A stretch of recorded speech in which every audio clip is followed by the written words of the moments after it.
Good morning viewers, পেন্টানিক IT solution পার্কের পক্ষ থেকে আমি আপনাদেরকে স্বাগত জানাচ্ছি। আপনাদের ইংলিশ ট্রেনার রুশদি হাসান আছি আপনাদের সাথে।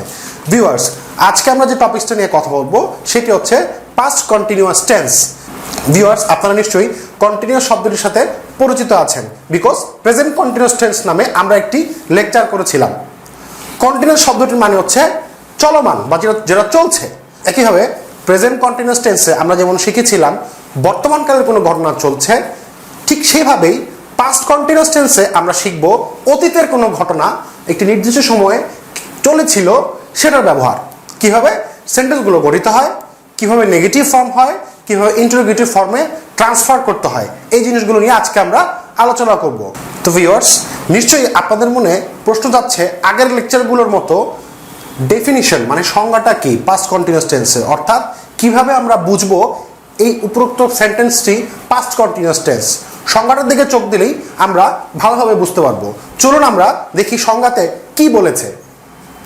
Definition: ongoing past action was happening at a specific moment. Viewers, এই সংজ্ঞাতে কিন্তু গুরুত্বপূর্ণ কিছু বিষয় আছে। সেগুলো কি চলুন আমরা পয়েন্ট আউট করি। Ongoing past action, past action মানে অতীতের কোনো ঘটনা চলছিল, অনগোয়িং মানে চলা, was happening at a specific moment, একটি নির্ধারিত মোমেন্টে বা সময়ে অতীতের কোনো ঘটনা চলছিল। যদি এরকম কোনো কিছু হয়ে থাকে তাহলেই সেটাকে বলা হয় পাস্ট কন্টিনিউয়াস টেন্স বা অতীতের ঘটমান বা অতীতের চলমান একটি ঘটনা প্রবাহ। আশা করি আপনারা বুঝতে পেরেছেন। আবারও আমি আপনাদের জন্য বলছি, অতীতের কোনো ঘটনা একটি স্পেসিফিক বা নির্দিষ্ট সময় ধরে চলছিল যদি বোঝায় তবে সেটাকে বলা হয় পাস্ট কন্টিনিউয়াস টেন্স। এখন আমরা একটু উদাহরণ দেখব। উদাহরণ দেখলে আমরা বুঝতে পারবো সংজ্ঞার সাথে উদাহরণটা কিভাবে মিল হচ্ছে বা অতীতের চলমান ঘটনা বলতে কি বোঝাচ্ছে। ভিউয়ার্স, সেন্টেন্সটি ভালো মতো লক্ষ্য করুন। সেন্টেন্সটিতে আছে last night at 6 p.m. I was eating dinner. আবারও বলছি, last night at 6 p.m. I was eating dinner. গত রাতে 6টার সময় আমি ডিনার খাচ্ছিলাম। Last night at 6 p.m. I was eating dinner. Viewers, আপনাদের এখানে প্রশ্ন আসতে পারে 6 p.m. বলতে তো আমরা সন্ধ্যা 6টা বুঝি, তো এখানে লাস্ট নাইটটা কেন আসলো? আমাদের এই কনটেক্সটটা ভিউয়ার্স সাজানো হচ্ছে পুরোটাই আমেরিকান এবং ব্রিটিশ ইংলিশ উপর বেস করে, তাদের কমিউনিটির উপর বেস করে। সো ভিউয়ার্স, এখন তাহলে এই এক্সাম্পলটার দিকে আমরা একটু চোখ রাখি এবং আমরা ডেফিনিশনে যেটা দেখেছিলাম সেটার সাথে একটু মেলানোর চেষ্টা করি। আমাদের ডেফিনিশনে বলা ছিল পাস্টে কোনো স্পেসিফিক মোমেন্টে কোনো কাজ চলছিল। দ্যাট মিনস পাস্ট হচ্ছে লাস্ট নাইট, স্পেসিফিক মোমেন্ট হচ্ছে 6 p.m. কাজ কি চলছিল? ওয়াজ ইটিং, আমি খাচ্ছিলাম। এই খাওয়ার কাজটা পূর্বে চলছিল, specific time 6 p.m. Last night পাস্টে।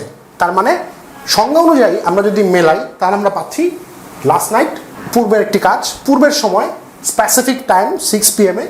একটি কাজ হচ্ছিল, আই ওয়াজ ইটিং ডিনার। আশা করি সংজ্ঞার সাথে আপনারা এই সেন্টেন্সটি উদাহরণটি দেখে প্রপারলি বুঝতে পেরেছেন পাস্ট কন্টিনিউয়াস টেন্স ব্যাপারটা আসলে কি। পূর্বের লেকচারগুলোর মতো এই লেকচারও আমরা এখন দেখব পাস্ট কন্টিনিউয়াস টেন্সের স্ট্রাকচারটা কি, কিভাবে সেন্টেন্সটা গঠিত হয়। চলুন আমরা দেখি স্ট্রাকচার। আমি এখানে 3টা সেগমেন্টকে আলাদা আলাদা ভাগ করে দিয়েছি আপনাদের বোঝার সুবিধার্থে। প্রথমে আছে সাবজেক্ট অ্যাজ ইউজুয়াল, যেগুলো পূর্বের লেকচারে আপনারা দেখেছিলেন। তারপর হচ্ছে ওয়াজ ওয়্যার। ভিউয়ার্স, ওয়াজ অথবা ওয়্যার এটা কি আপনাদের জন্য ছোট্ট ধাঁধা রইল। ভিডিওর নিচে কমেন্ট বক্সে আপনারা উত্তর দেবেন ওয়াজ অথবা ওয়্যার এই জিনিসটা কি। ভিউয়ার্স, এখানে একটা জিনিস অবশ্যই আপনাদেরকে খেয়াল রাখতে হবে, খুবই গুরুত্বপূর্ণ। একটি হচ্ছে ওয়াজ, একটি হচ্ছে ওয়্যার। এটার উচ্চারণটা ওয়্যার, ঠিক আছে? অনেক সময় কিন্তু এটাকে ওয়্যার বা তার, ওয়্যারের কিন্তু একটা মানে হচ্ছে তার, ওয়্যার ওটার মতো কিন্তু এটাকে মনে হয়, আসলে কিন্তু ব্যাপারটা সেটা না। ওয়্যার, আপনি যখন আমেরিকান বা ব্রিটিশ অ্যাকসেন্ট দেখবেন তখন আপনারা দেখতে পারবেন এটার প্রোনাউন্সিয়েশনটা এভাবে হচ্ছে ওয়্যার, আপনি কিন্তু প্রপারলি পাবেন না। আবার একইভাবে হোয়ার, যেটা আমরা বাংলাদেশ যেটা আমাদের এডুকেশন সিস্টেমে আমরা যেটা দেখেছি হোয়ার আমরা শুনেছি, এটাও যখন উচ্চারণ হয় তখন কিন্তু ওটা হয়ে যায় ওয়্যারের মতো। সো এই ডিফারেন্সগুলো আপনাদেরকে অবশ্যই খেয়াল রাখতে হবে। ওয়্যার একটা ওয়্যার দিয়ে বোঝায় কোথায়, ওয়্যার একটা হচ্ছে ছিলাম, পাস্ট প্লুরালের ক্ষেত্রে যেটি ব্যবহৃত হয়। ঠিক আছে, এটা আপনারা খেয়াল রাখবেন। আচ্ছা, এই গেল অক্সিলারি ভার্ব। এবং লাস্টে যেটা দেখাচ্ছে সেটা হচ্ছে ভার্ব প্লাস আইএনজি, যে বেস ফর্ম ভার্বটা থাকবে তার সাথে একটি আইএনজি যোগ হবে। এবার আমরা তাহলে স্ট্রাকচার ওয়াইজ নিচে দেখি ওয়ার্ডে কি আছে। সাবজেক্ট আই, ওয়াজ অথবা ওয়ার, যেহেতু আই সিঙ্গুলার নাম্বার সাথে হবে ওয়াজ, আই ওয়াজ। ভার্ব হচ্ছে ইট, ইটের সাথে আইএনজি যোগ হচ্ছে ইটিং, তাহলে হচ্ছে আই ওয়াজ ইটিং। দেখুন তো স্ট্রাকচার যেভাবে আছে সেটার সাথে মিলছে কিনা। এইভাবে কিন্তু পাস্ট কন্টিনিউয়াস টেন্সের সেন্টেন্সগুলো গঠিত হয়। আশা করি আপনারা বুঝতে পেরেছেন। ভিউয়ার্স, এখন আমরা কিছু কনস্ট্যান্টলি এক্সাম্পল দেখব, তাহলে আমাদের কাছে বিষয়গুলো আরও পরিষ্কার হবে। প্রতিটা স্পেশাল অংশের নিচে আমি কিন্তু মার্ক করে দিয়েছি, যেটা হচ্ছে অক্সিলারি ভার্ব এবং ভার্বের প্রেজেন্ট ফর্মের সাথে যে আইএনজি যোগ হয় সেটার অংশটুকুতে মার্ক করা আছে আপনাদের বোঝার সুবিধার জন্য। চলুন আমরা একে একে সেন্টেন্সগুলো দেখি। প্রথম সেন্টেন্সটা যেটা আছে সেটা হচ্ছে I was writing articles on different topics. I was writing articles on different topics. এখানে I হচ্ছে সিঙ্গুলার নাম্বার ফার্স্ট পারসন, সাথে অক্সিলারি ভার্ব বসেছে was, এবং ভার্ব ছিল যে বেস ফর্ম বা প্রেজেন্ট ফর্ম রাইট, রাইটের সাথে আমরা আইএনজি যুক্ত করেছি, সেটা হয়ে গেছে রাইটিং। তাহলে I was writing articles on different topics, আমি ডিফারেন্ট টপিক্সের উপরে আর্টিকেল লিখছিলাম। আশা করি আপনারা বুঝতে পেরেছেন। এখন আমরা চলে যাব থার্ড পারসনের ক্ষেত্রে। যদি আমরা নিয়ে আসি তখন কি হবে। থার্ড পারসনের ক্ষেত্রে দেখি সেন্টেন্সটা কি, he was reading various kinds of books. আবারও বলছি, he was reading various kinds of books, সে বিভিন্ন ধরনের বই পড়ছিল। হি আছে থার্ড পারসন, হি এর সাথে আমরা ওয়াজ ব্যবহার করব। মূল ভার্ব হচ্ছে রিড, রিডের সাথে আইএনজি যোগ হয়েছে ভেরিয়াস কাইন্ডস অফ বুকস। পরের সেন্টেন্সটা আমরা দেখি। এখন আমরা চলে যাচ্ছি থার্ড পারসন প্লুরালের ক্ষেত্রে, দে, তারা। সেক্ষেত্রে কীভাবে সেন্টেন্স স্ট্রাকচারটা হয়, they were playing football in the field, তারা মাঠে ফুটবল খেলছিল। তাহলে দে হচ্ছে থার্ড পারসন, অক্সিলারি ভার্ব এখানে আসবে প্লুরাল, দে হচ্ছে third person plural number, plural সংখ্যা বোঝাতে ব্যবহৃত হয়। সেজন্য এখানে অক্সিলারি ভার্বটা ওয়াজ না হয়ে ওয়ার হয়েছে। প্লে হচ্ছে ভার্বের বেস ফর্ম, সাথে আইএনজি যুক্ত হয়েছে, হয়ে গিয়েছে প্লেইং। তাহলে সেন্টেন্সটা হচ্ছে they were playing football in that field, তারা ওই মাঠে ফুটবল খেলছিল। আবার পরের সেন্টেন্সটা আমি দেখি, she was drinking coffee in that coffee shop, সে ওই কফি শপে কফি পান করছিল। ওয়াজ হচ্ছে auxiliary verb, she third person singular number, এই জন্য ওয়াজ হয়েছে। মূল ভার্ব ছিল ড্রিঙ্ক, যেহেতু স্ট্রাকচার আমরা দেখেছি আইএনজি যুক্ত হবে, ড্রিঙ্কের সাথে শব্দ আইএনজি যোগ হয়ে গেছে, drinking coffee in that coffee shop. Viewers, আমি এই লেকচারের শুরু থেকে আপনাদেরকে বলছি ইংলিশ সেন্টেন্স ভার্ব ছাড়া গঠিত হয় না। আপনারা উপরে যতগুলো সেন্টেন্স এখন পর্যন্ত দেখলেন প্রত্যেকটা সেন্টেন্সের সাথেই কিন্তু একটা করে ভার্ব আছে। সো আবার আপনাদেরকে বলছি ভার্ব শেখাটা খুবই গুরুত্বপূর্ণ। কিছু প্রতিদিন অন্তত 5টি করে হলো আপনারা চেষ্টা করবেন কিছু ভার্ব মুখস্থ রাখার জন্য, সেগুলো দিয়ে প্র্যাকটিস করবেন সেন্টেন্স লিখে এবং মুখে মুখে কথা বলে। তাহলে আপনাদের ভার্বের স্টকটা বাড়বে, প্র্যাকটিসটা বুঝবেন, আপনাদের ইংলিশ শেখাটা খুব তাড়াতাড়ি হবে, specially spoken English. Normally conversational English বলার জন্য আপনাদেরকে ভার্ব এবং টেন্স এই দুটো জানলেই আপনারা কনভারসেশনাল ইংলিশ বলে চালিয়ে নিতে পারবেন, স্পেশালি আপনাদের প্রফেশনাল কাজের ক্ষেত্রে। আমরা পরবর্তী ধীরে ধীরে ইংলিশ লার্নিং কোর্সের ইন্টারমিডিয়েট যখন আসবে এবং অ্যাডভান্স যখন আসবে তখন আরও ডিপলি গ্রামার বেসড আপনাদেরকে ইংলিশের দিকে আমরা নিয়ে যাব, যাতে আপনারা আরও ভালোভাবে কীভাবে কনভারসেশন চালাতে পারেন এবং আপনার প্রফেশনাল ক্ষেত্রে সহ ব্যক্তিগত জীবন ইংলিশে ব্যবহার করতে পারেন, সেটা আপনারা ভালোভাবে আরও বুঝতে পারবেন। চলুন আমরা এখন লেকচার দিকে ফিরে যাই। লাস্ট যে সেন্টেন্সগুলো আছে দেখি আমরা, he was studying in the library, সে লাইব্রেরিতে পড়াশোনা করছিল। হি হচ্ছে থার্ড পারসন সিঙ্গুলার নাম্বার, সাথে ওয়াজ বসছে অক্সিলারি ভার্ব, মূল ভাব ছিল স্টাডি, স্টাডির সাথে আইএনজি যোগ হয়ে গেছে স্টাডিং ইন দ্য লাইব্রেরি। আশা করি আপনারা বুঝতে পেরেছেন স্ট্রাকচারটা কীভাবে হয়। সবার শেষে যে সেন্টেন্সটি আছে সেটি হচ্ছে we were shopping in this market last week, আমরা এই মার্কেটে গত সপ্তাহে শপিং করছি। তাহলে উই হচ্ছে first person plural number, plural নাম্বারের সাথে সবসময় ওয়ার বসে। উই ওয়ার শপিং, শপ মানে কিন্তু দোকানও হয়, শপিং যখন এটা আপনাকে বলা হয় জিরান্ট। আমরা এটা তো পরবর্তী আবার আপনাদের সাথে আপনাকে আরও বিস্তারিত বলবো। নাউনের সাথে শপ মানে হচ্ছে দোকান, এটা নাউন বোঝাচ্ছে। নাউনের সাথে যখন আইএনজি যোগ হয় তখন এটা কিন্তু ভার্বের কাজ করে। এই বিষয়ে আমরা পরবর্তীতে আপনাদেরকে আরো বিস্তারিত বলবো। তাহলে হচ্ছে we were shopping in this market last week. Last সপ্তাহে আমরা এই মার্কেটে শপিং করেছিলাম। ওয়ার হচ্ছে অক্সিলারি ভার্ব, শপিং হচ্ছে ভার্বের আইএনজির সাথে যুক্ত হয়ে যেটা হচ্ছে এটা স্পেশাল কেস। শপিং আমরা বাজার করছিলাম দিস মার্কেট এই মার্কেটে গত সপ্তাহে। আশা করি আপনারা এই লেকচারগুলো দেখে বুঝতে পেরেছেন পাস্ট কন্টিনিউয়াস টেন্সে স্ট্রাকচারটা কি এবং কিভাবে সেন্টেন্সগুলো গঠিত হয়। এখন আমরা দেখব নেগেটিভ ফর্ম। পজিটিভ ফর্ম নিয়ে আমরা এতক্ষণ কথা বললাম, নেগেটিভ ফর্মে কিভাবে সেন্টেন্স গঠিত হয় সেটা এখন আমরা দেখব। প্রথমেই আমরা অ্যাজ ইউজুয়াল স্ট্রাকচারটা দেখে নিই। সাবজেক্ট বসবে, সাথে অক্সিলারি ভার্বের ফর্ম বসবে ওয়াজ অথবা ওয়ার, সাথে একটি নট বসবে এবং পূর্বের স্ট্রাকচারটার মতো ভার্বের বেস ফর্ম বা মূল ভার্বের সাথে আইএনজি যুক্ত হবে। এখন স্ট্রাকচার ওয়াইজ আমরা যদি নিচের সেন্টেন্সের দিকে তাকাই, মার্কিং করা আছে লাল কালি দিয়ে, আসলে আমরা দেখি I subject, first person singular number, সেই জন্য ওয়াজ বসছে, সাথে একটি নট, আই ওয়াজ নট, ভার্বের সাথে আইএনজি, রিড হচ্ছে গিয়ে মূল ভার্ব, আইন যুক্ত হয়ে হয়েছে reading, book last night.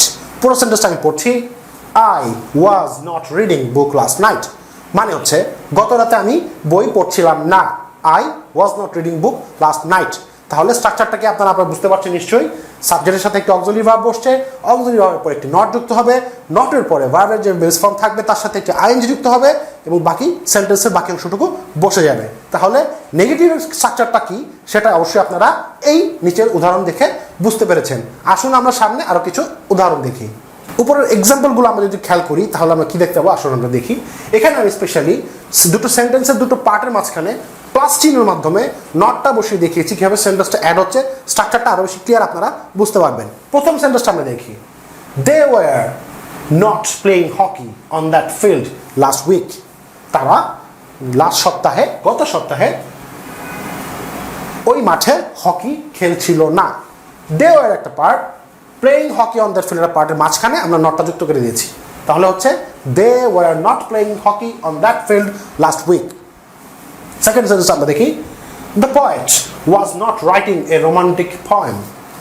The poet was not writing a romantic poem, কবি কোনো রোমান্টিক কবিতা লিখছিলেন না।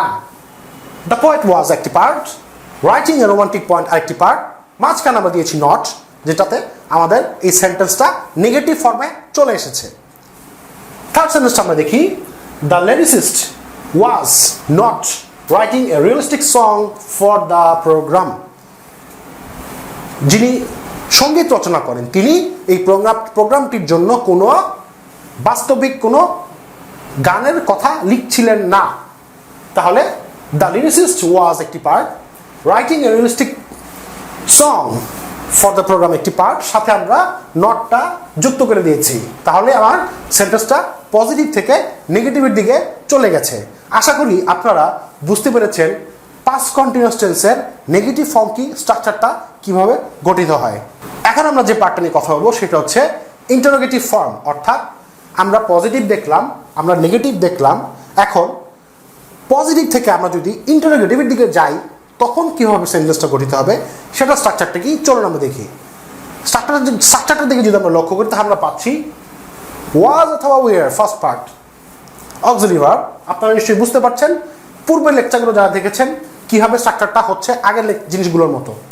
ওয়াজ অথবা ওয়ার হবে, পাশে সাবজেক্ট থাকবে এবং সবশেষে ভার্বের প্লাস আইএনজি, অর্থাৎ মূল ভার্বের বেস ফর্মের সাথে আইএনজি যোগ হয়ে থাকবে, মানে যা ছিল তাই থাকবে।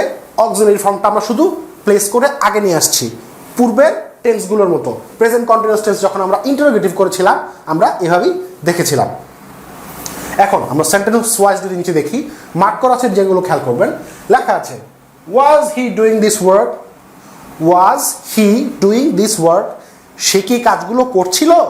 আবারও বলছি, was he doing his work, সে কি এই কাজগুলো করছিল। আমরা যদি এখন মনে মনে চিন্তা করি সেন্টেন্সটা পজিটিভ ফর্মে নিয়ে যাই তাহলে কি হচ্ছে, হি ওয়াজ ডুইং দিস ওয়ার্ক, সে কাজটি করছিল। এখন যখন এটাকে আমরা ইন্টারোগেটিভে নিয়ে যাব বা প্রশ্নবোধকে নিয়ে যাব তখন এই ওয়াজটা এই সাবজেক্ট যেটা আছে তার আগে চলে আসছে। ওয়াজ হি ডুইং দিস ওয়ার্ক, সে কি এই কাজটি করছিল। এভাবেই পজিটিভ থেকে আমরা ইন্টারোগেটিভ ফর্মে পাস্ট কন্টিনিউয়াস টেন্সের ক্ষেত্রে সাজাতে পারি। এখন আমরা আর কিছু এক্সাম্পল দেখি। আপনারা এখন কিছু এক্সাম্পল দেখতে পাচ্ছেন। প্রতিটা সেন্টেন্সের বাম পাশে আমি পি এবং আই লিখে দিয়েছি। পি হচ্ছে পজিটিভ ফর্ম, আই হচ্ছে ইন্টারোগেটিভ ফর্ম। সেন্টেন্সগুলো ভালো মতো লক্ষ্য করুন, তাহলে বুঝতে পারবেন কীভাবে পজিটিভ থেকে আমরা ইন্টারোগেটিভের দিকে গিয়েছি। প্রথম সেন্টেন্সটা ছিল I was writing articles on different topics. I was writing articles on different topics. আমি ডিফারেন্ট টপিক্সের উপরে আর্টিকেল লিখছিলাম। এখন এটাকে যখন আমরা ইন্টারভিউ করছি, চেঞ্জটা কোথায় হয়েছে দেখুন। ওয়াজটাকে আমি শুধু আগে নিয়ে এসেছি, আইটা ছিল পরে চলে এসেছে এবং বাকি যা ছিল তাই থাকছে। কি হচ্ছে তাহলে?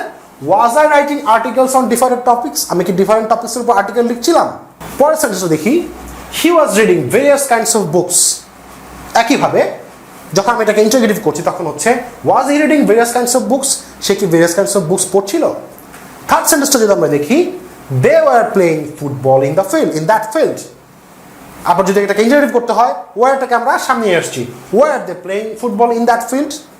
আশা করি আপনারা বুঝতে পেরেছেন পাস্ট কন্টিনিউয়াস টেন্সের পজিটিভ থেকে যদি ইন্টারোগেটিভ করতে হয় কীভাবে আমরা সাজাবো, কীভাবে আমরা কাজ করব। জিনিসটা তেমন কঠিন কিছু নয়। আপনারা যদি একটু নিয়মিত মনোযোগ দিয়ে চর্চা করেন তাহলেই খুব ইজিলি এই জিনিসটা আপনারা আত্মস্থ করতে পারবেন। সো ভিউয়ার্স, এতক্ষণ আমরা আলোচনা করলাম পাস্ট কন্টিনিউয়াস টেন্সের ফরম্যাটগুলো নিয়ে, পজিটিভ সেন্টেন্স, নেগেটিভ সেন্টেন্স এবং ইন্টারোগেটিভ সেন্টেন্স।